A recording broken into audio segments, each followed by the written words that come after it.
and I am very passionate about helping women with invisible illnesses realize that you can still lead a healthy and active lifestyle. It's just not going to be the one you had envisioned for yourself, but the time is going to pass regardless. So you may as well make the best of it. Excuse me. I had to tell y'all, I have turned into a big sissy.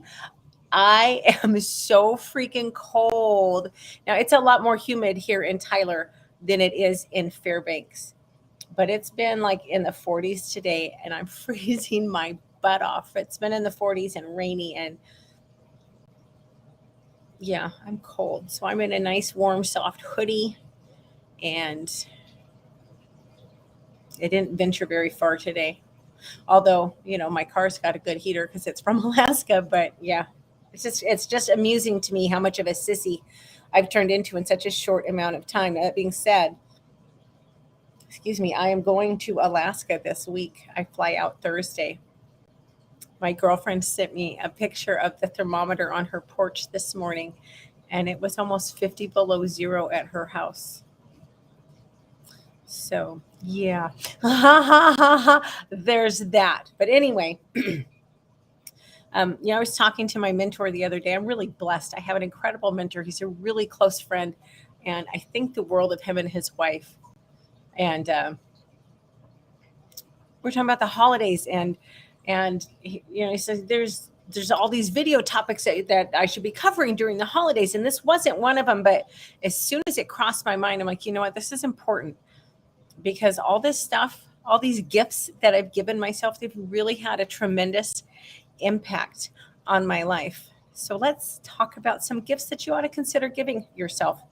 And I know those of you who know me, I know y'all thought I was going to say shoes. And of course, that's always the answer for me. But no, no shoes. First thing, you ought to give yourself the gift of personal growth. Personal growth has so many benefits, including, but certainly not limited to, it makes you more resilient. It helps you roll with the punches.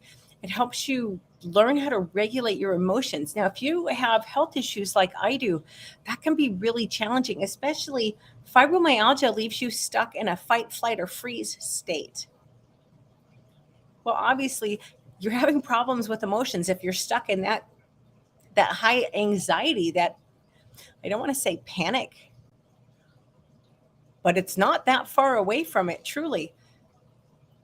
Personal growth helps you lower your stress because you learn how to regulate your emotions. It builds resiliency and it improves your health. Well, of course it does, because if you can lower your stress, your health is going to get better.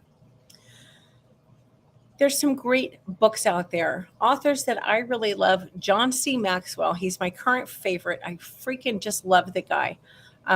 Brendan Burchard's really good. Jensen Chero, um, Wallace Waddles. I think Wallace Waddles. I should have looked that up. I just wrote Waddles on my notes. Oh, I'll know. Apparently not. But you know what? If you don't want to buy anything, go on YouTube, go on podcasts. Stephanie Lynn Coaching has been really helpful for me. Oh my gosh, there's one lady I should have wrote down. I didn't think about her till just now, and I can't think of her damn channel. Oh, that's frustrating, but she's really good. So if you have questions about it, drop me a line. But she teaches us about, or teaches me about, how to deal with my emotions and how to wrangle them in, because I can be really emotional. Um, Stephanie Lynn Coaching.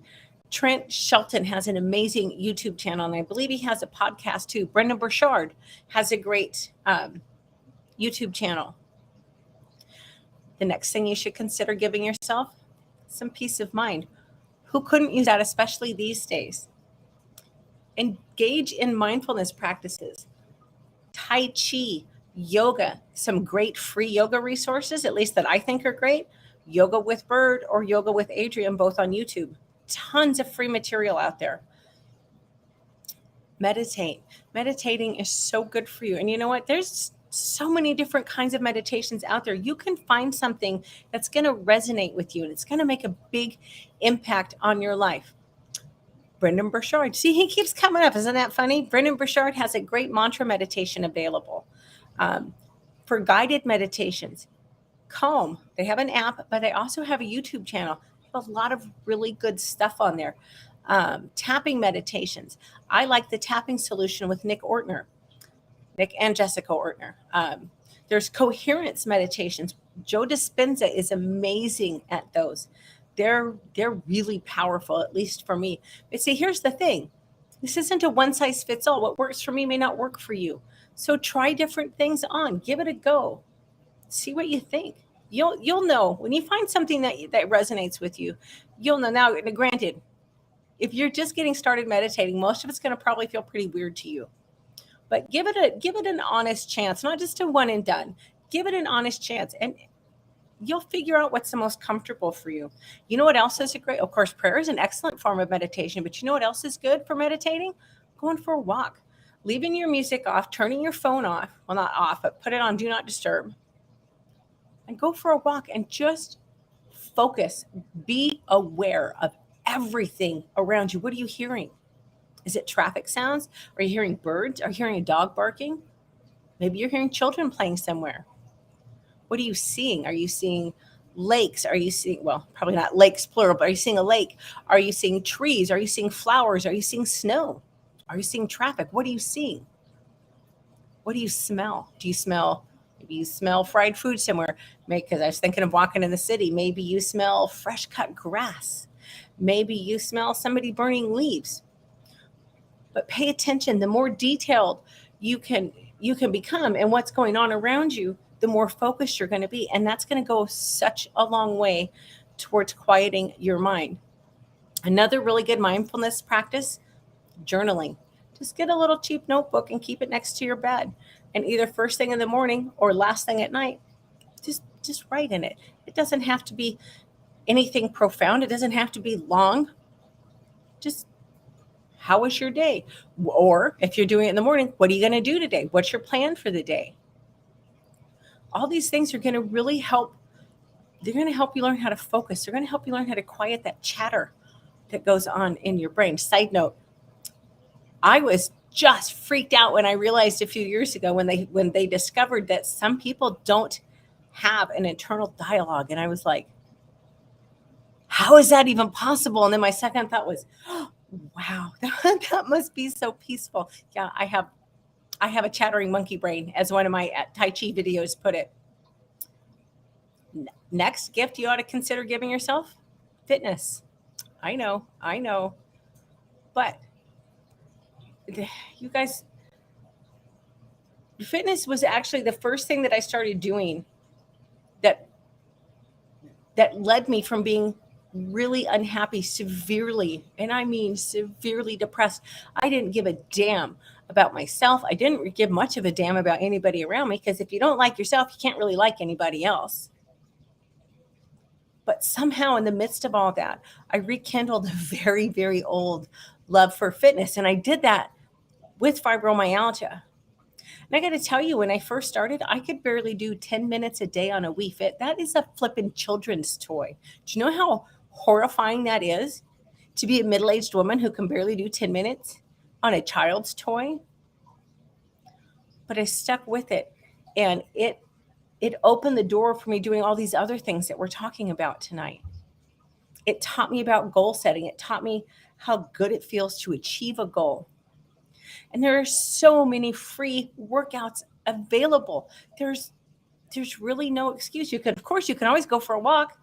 That's really cheap and easy. But you can go on some of my favorites. We've already talked about yoga with Bird, yoga with Adriene. I just went blank. What the hell is her name? Fascia Fix with Erin Teets, I think is her last name. She's really good. Belly Dancer Diaries is probably my very favorite YouTube channel. Zumba Sulu, because I like to dance, obviously, with the belly dance thing. There's a guy, Get Fit with Rick, that I just discovered recently, because I was in the town I was in before Tyler. I like to get my 10,000 steps a day. Yes, I know it's arbitrary. I don't care. It signifies a certain level of activity. And I wanted to get my 10,000 steps, and it was terrible weather, and it was a small cabin, and it wasn't complaining. It was a beautiful place, but I'm like, how in the hell am I going to do this? I didn't want to just pace all day. So I went online and I found walking workouts, and Get Fit with Rick to me is a lot of fun. He's goofy, he's silly, it's a little dancey, and it's a great way to get 6,000 steps in the morning. Couch to 5K, if you want to become a runner, Couch to 5K is it's free information out there. There's so many things you can do without ever having to invest any money, because you know what? Initially, you're probably not ready to invest in yourself, not for that kind of thing. And there's nothing wrong with that. But get started. You'll be amazed at how fast, if you allow it to, how fast it's going to transform your emotional state. Now, I will tell you, you need to find fitness program that makes you happy, that you look forward to doing, because that's going to make all the difference. There's a lot of days with I have fibromyalgia and Hashimoto's, which means I have 2 pain conditions. Do you know how many days there are when I just, no, I don't want to exercise, but I like what I do enough that I know if I can just talk myself into getting off the couch and get moving, I know I'm going to feel better. I'm going to be happier. And it has never failed me yet. Another gift you could give yourself, good nutrition. Now, if you eat really poorly, I'm not telling you to just magically wave a wand and you're going to eat perfectly tomorrow. First of all, there's no such thing as perfection, so don't even bother with that. But just start with one habit at a time. Add a serving of vegetables to each meal. And yes, I said each meal. You know, I used to think, who the hell eats vegetables for breakfast? But I did autoimmune paleo eating for quite a while, and there's no breakfast foods allowed on that. There's no grain, there's no dairy, there's no eggs, none of the things that you would normally have for breakfast. And I started making really good vegetable soups. And that's what I would have for breakfast. So yes, add veggies to each meal. You can make a vegetable omelet, or you can add vegetables to your omelet. You can make a smoothie and add, spinach is great in a smoothie because you can hardly taste it, and it adds all that nutrition. Just be careful if you're making smoothies that you don't get too much sugar. Add 8 ounces of water to each meal. We are a dehydrated society in America. And there's so many different eating plans out there you can explore. Tons of free info on all of them. There's, of course, keto, there's paleo, there's autoimmune paleo, there's vegetarian, there's carnivore, there's Atkins. There's just so many different things out there. Explore it. Give it a try. You'll be amazed at how much better your body will feel when you start taking care of it. And if you love yourself, if you care about yourself at all, you're going to want to take better care of yourself. That's one of the great things about doing personal development work. And finally, this is not an exhaustive list, but my last one I'm going to hit, you need to work on your sleep habits. That's an incredible gift you can give yourself, because if you are overtired, your whole day is so much harder. You need to sleep in a cool, dark room. You need to keep the same sleep and wake times. Yes, even on the weekends. No electronics about 60 minutes prior to bedtime. Now, I'll be really honest. I failed that miserably. But I did talk to a counselor one day, and I said, okay, I got one for you. What if when I go to bed, I'm looking for a meditation? And he's like, as long as you're not scrolling around, if you just go in and search for a meditation and spend just a very short amount of time pulling it up, then that's fine. So you can have a little bit, the light that our electronics puts off, whatever. You know what I mean? They interfere with our circadian rhythms. So that's why they tell you no electronics for at least an hour before you go to bed. You want to aim for 8 hours of sleep. I honestly don't know a lot of people who manage to get 8 hours of sleep, but if you aim high, even if you fall short, you're probably going to feel a whole lot better than if you're just really half-assed about your sleep hygiene and your sleep habits. Anyway, that's it. That's my list. Those are things that you should give yourself this holiday season. If you want to have a great year in 2023, you know what? You need to design it. You need to plan it. You need to take charge of your life. If you don't, this is the voice of experience here, folks. If you don't, the next December, you're going to be in the same boat. Now, if you're really happy with where you're at, that is fantastic. But in my opinion, if you're not growing, then you're not really living. Now, is all this stuff easy? No, it's not. I'm not going to lie to you. The personal growth especially can be really, really hard. But aren't you worth the effort? I hope you think you are. Anyway, that is all I have for tonight. I hope y'all have a great evening. Drop me a line if you have any questions, and I will be back Wednesday at 7 o'clock Central. Thanks. Good